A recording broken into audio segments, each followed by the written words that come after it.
पाठशाला में अगली क्लास। महाकुंभ में महाभीड़, सड़क से लेकर रेलवे स्टेशन पर इस वक्त क्या हाल है, महाकुंभ की ग्राउंड रिपोर्ट क्या बता रही है, अब उसका चला।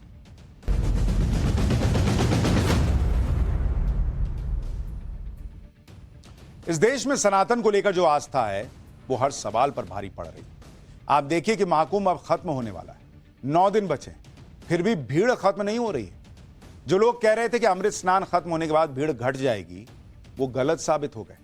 अंतिम अमृत स्नान तक महाकुंभ में 35 करोड़ लोग पहुंचे थे और उसके बाद 14 दिन में 18 करोड़ लोग और पहुंचे। देश भर के रेलवे स्टेशन पर प्रयागराज जाने वाली ट्रेनें खचाखच भरी हुई। महाकुंभ के लिए महाभीड़ का एक ट्रेलर देखिए, फिर आगे की बात बताता हूं।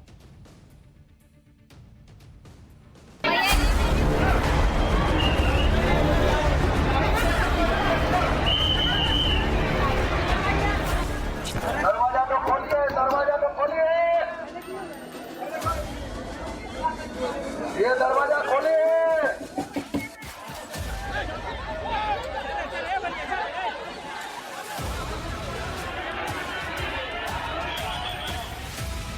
चाहिए रुक जाइए, पहले स्टैंड बनाइए।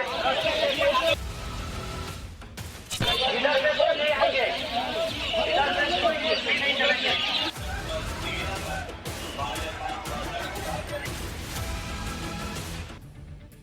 इन तस्वीरों को देखिए, क्या प्रयागराज, क्या वाराणसी, क्या अयोध्या, हर जगह रेलवे स्टेशन श्रद्धालुओं की भीड़ से भरे हुए हैं। भीड़ इतनी ज्यादा हो रही है कि लोगों को ट्रेन पकड़ने के लिए जान जोखिम में डालना पड़ रहा है। गेट से एंट्री नहीं मिल रही तो लोग ट्रेन की खिड़कियों से अंदर घुस जा रहे हैं। श्रद्धालुओं की भीड़ को कंट्रोल करने के लिए रेलवे स्टेशन पर लगातार अनाउंसमेंट हो रहा है। देश के अलग अलग रेलवे स्टेशन पर जुटी भीड़ पर एक रिपोर्ट देखिए, फिर आगे की बात। भीड़ आप देखिए यहाँ पर दिख रही है, कई जो बोगियां हैं किस तरह से खचाखच भरी हुई है। यहाँ पर एक बार देखिए आप किस तरह से लोग जो है वो बोगियों में भर भर कर जा रहे हैं। आप देखिए यहाँ पर हम बात भी करते हैं। कहाँ जा रहे हैं आप लोग? मुगल सराय। कुंभ स्नान में? कुंभ स्नान में सब वही लोग हैं क्या? हाँ, सब यहाँ से उठे हैं, हम लोग कोलकाता से, हावड़ा से उठे हुए हैं। देखिए यहाँ पर कई जो यात्री हैं वो भरे हुए। आप लोग खिड़की से चढ़ रहे हैं, कोई डर नहीं लग रहा है? खिड़की से चढ़ रहे हैं, कोई डर नहीं लग रहा है? डर तो लग रहा है पर क्या करें, जाना जरूरी है। देखिए महिलाएं हैं कैसे खिड़की से चल रही है, क्योंकि कानपुर से प्रयागराज लोगों को जाना है, आस्था की डुबकी लगानी है। ट्रेनें, और ये देखिए किस तरीके से जो लोग हैं वो खड़े होकर जा रहे हैं। अंदर किसी तरीके की जगग है वो बैठने तक की नहीं है। और देखिए किस तरीके से जा रहे हैं। कहाँ जा रहे हैं आप लोग? हम लोग दिल्ली जा रहे हैं। तो ऐसे खड़े होके कब तक जाइए? पूरा हाल है यहाँ का, क्या बताएं आप लोगों को। यानी हर कोई महाकुंभ जाना चाहता है, लेकिन लोगों से भी एक अपील है, अगर आपके पास टिकट नहीं है तो कम से कम इस तरह से मत जाइए। कई बार ऐसा हो रहा है कि जिनके टिकट है वो बाहर खड़े हैं और लोग उनकी सीट पर जाकर बैठ जा रहे हैं कि कैसे उतारो। ऐसी अव्यवस्था होगी तो सबको दिक्कत हो। जब सारे लोग अमेरिका में नरेंद्र मोदी और डोनाल्ड ट्रंप की मीटिंग की बातें कर रहे थे, कोई टैरिफ चिल्ला रहा था, कोई किसी डिफेंस डील की बात कर रहा था, तब हमने पाठशाला में आपको कहा था कि नरेंद्र मोदी के दिमाग में कुछ और ही चल रहा है। और ये उनके दिमाग में तब से चल रहा है जब भारत में लोकसभा के चुनाव चल रहे थे। तभी उन्होंने एक प्लान बना लिया था और वो उस इकोसिस्टम को वार्निंग दे चुके थे, जो इकोसिस्टम भारत में आग लगाने का काम करता है, आग लगाने का मंसूबा पाले बैठा है। इसलिए हमने आपको बताया था कि मोदी ट्रंप के बीच जो मीटिंग हुई उसमें अंदर ही अंदर कोई सीक्रेट डील तो हुई है। और यह सीक्रेट डील ऐसी थी जो डील अब खुली है तो सारे भारत विरोधियों के हाथ पैर कांपने लगे। इधर मोदी अमेरिका से वापस लौटे, उधर अमेरिका में ऐसा खुलासा हो गया जिससे इकोसिस्टम में हड़कंप मच गया कि नरेंद्र मोदी अब इन सब का परमानेंट इलाज कर देंगे। अब तक पीएम मोदी अकेले ही भारत विरोधी ताकतें, डीप स्टेट और इकोसिस्टम से लड़ रहे थे, लेकिन अब उनके साथ डोनाल्ड ट्रंप भी है। पीएम मोदी को डोनाल्ड ट्रंप का जितना सपोर्ट चाहिए, डीप स्टेट और भारत में उनके सहयोगियों को नापने के लिए जो सबूत चाहिए वो सब मिल रहा है। बाकी पीएम मोदी खुद संभाल लेंगे। जैसे पीएम मोदी और ट्रंप की मुलाकात के ठीक बाद ट्रंप प्रशासन ने बांग्लादेश को मिलने वाला फंड रोक दिया। ट्रंप तो पहले ही कह चुके हैं कि बांग्लादेश का मुद्दा पीएम मोदी देखेंगे। ट्रंप जो कर सकते थे वो कर रहे हैं, यानी मोदी को खुली छूट है, अमेरिका बीच में नहीं आने वाला। मोदी ट्रंप की मुलाकात के बाद भारत में वोटर टर्नआउट बढ़ाने के नाम पर जो 182 करोड़ रुपए दिए जा रहे थे, उस फंडिंग को भी बंद कर दिया गया।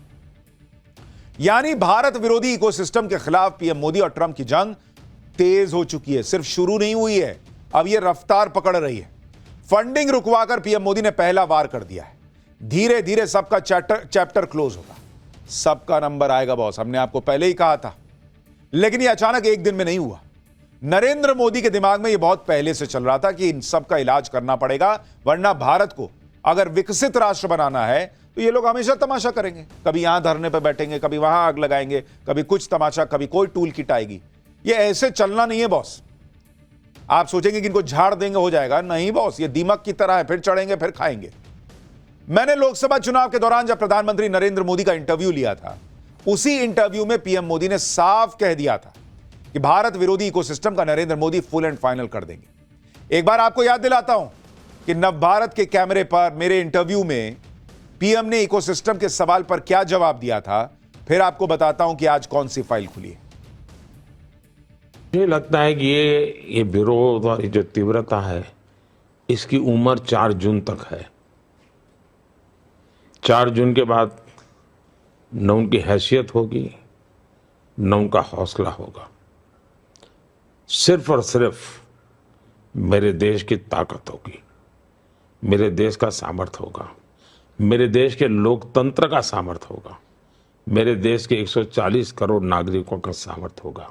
और दुनिया भारत के लोकतांत्रिक सामर्थ्य को नए सिरे से देखना शुरू करेगी। और ये जो भी है, मैं देख रहा हूं, पूरी दुनिया भारत के चुनाव को इन्फ्लुएंस करने के लिए कोशिश कर रही है, जो कि उनको नहीं करना चाहिए। ये वो अपना ओपिनियन नहीं दे रहे हैं, अपना कमेंट नहीं कर रहे हैं, वो इन्फ्लुएंस कर रहे हैं, लेकिन भारत में इन्फ्लुएंस नहीं कर पाएंगे। मुझे ये पक्का विश्वास है कि जब दीपक बूझने को होता है ना, तो लौ फटफड़ाती है। फटफड़ाती है। तो ये वो फटफटाहट है, अब उनको अंधेरे में जाना ही जाना है। टाइम्स नाउ नव भारत पर 6 मई को प्रधानमंत्री नरेंद्र मोदी ने कह दिया था कि भारत को अंधेरे में भेजने का सपना देखने वाले लोग, अब उन्हें अंधेरे में जाना होगा। एक वो दिन था, एक आज का दिन है। पीएम मोदी अपना होमवर्क करके बैठे थे। उन्हें इंतजार था अमेरिका में ट्रंप के आने का। उधर ट्रंप आए और 1 महीने के अंदर पीएम मोदी से मीटिंग भी हो गई और इधर एक्शन भी शुरू हो गया। पीएम मोदी के ट्रंप से मिलने के 4 दिन बाद ही डोनाल्ड ट्रंप के करीबी और उद्योगपति एलन मस्क के डिपार्टमेंट DOGE यानी डिपार्टमेंट ऑफ गवर्नमेंट एफिशिएंसी ने एक लिस्ट जारी कर दी, जिससे भारत और बांग्लादेश में तूफान आ गया। इस लिस्ट में उन देशों के नाम थे जहां अमेरिकी एजेंसी यूएस एड के जरिए मदद के नाम पर अमेरिकी टैक्स पेयर का पैसा बहा रही थी। हैरानी की बात है बॉस कि इस लिस्ट में भारत का भी नाम है और यह बताया गया कि वोटर टर्नआउट को बढ़ाने के नाम पर भारत में 182 करोड़ रुपए दिए जा रहे थे। तुम्हारा क्या लेना देना बॉस कि भारत में वोटर घर से निकल रहा है कि नहीं निकल रहा है? तुम पैसा किस बात का फूंक रहे हो? अमेरिका के लोगों का पैसा भारत में वोटर का टर्नआउट बढ़े, इस पे खर्च हो रहा है। तमाशा बना रहे हो। ये सीधे सीधे इसका मतलब है कि वोटर टर्नआउट, जैसे नहीं होता फर्जी बिल बनता है कि नाम कुछ और दिया और पैसा गया कहीं और, ये वोटर टर्नआउट बढ़ाने के नाम पर 182 करोड़ रुपए 140 करोड़ भारतीयों का सौदा करने जैसा है। और ये पैसा जिस जिस की जेब में गया ना बॉस, नरेंद्र मोदी सबका नाम निकालेंगे। अब इस खुलासे पर सवाल यह है कि 182 करोड़ रुपए किसे दिए जा रहे थे? दूसरी बात, भारत को ऐसी मदद की जरूरत पड़ेगी क्यों? भारत के इलेक्शन कमीशन के पास अपना अच्छा खासा बजट है। अमेरिका वाले बताएंगे कि घर से निकलना कि नहीं और तुम पैसा बांटोगे। तीसरी बात, 140 करोड़ की आबादी वाले देश में 182 करोड़ रुपए वोटर टर्नआउट बढ़ाने के नाम पर खर्च करना यह आसानी से हजम होने वाली बात नहीं है। चौथी बात, 182 करोड़ रुपए कहां खर्च हुए या होने थे, किसके पास यह फंड गया, अब यह पता लगना जरूरी है। यानी जो लोग यह सोच रहे थे कि चुपचाप खेल करेंगे और उसके बाद अपनी सरकार आएगी, मजे में हम भी खाओ तुम भी खाओ वाला हिसाब चलेगा, सरकार तो पसंद की नहीं आई उनकी, लेकिन अब दिन भी उनके पसंद के नहीं चल रहे। मोदी वहां मिलकर आए तुलसी गबार्ड से, डोनाल्ड ट्रंप से, एलन मस्क से, और यहां फंडिंग रुक गई। अच्छा, मैंने देखा कई मीडिया आउटलेट छाप रहे हैं भारत को झटका, अमेरिका ने भारत की मदद बंद की। ये भारत को झटका है, ये भारत की मदद बंद की है, ये भारत को बर्बाद करने वालों की मदद बंद हुई है बॉस, कोई झटका नहीं है। जो लोग ऐसी हेडलाइंस छाप रहे हैं उन्हें सोचना चाहिए क्या छाप रहे हैं वो।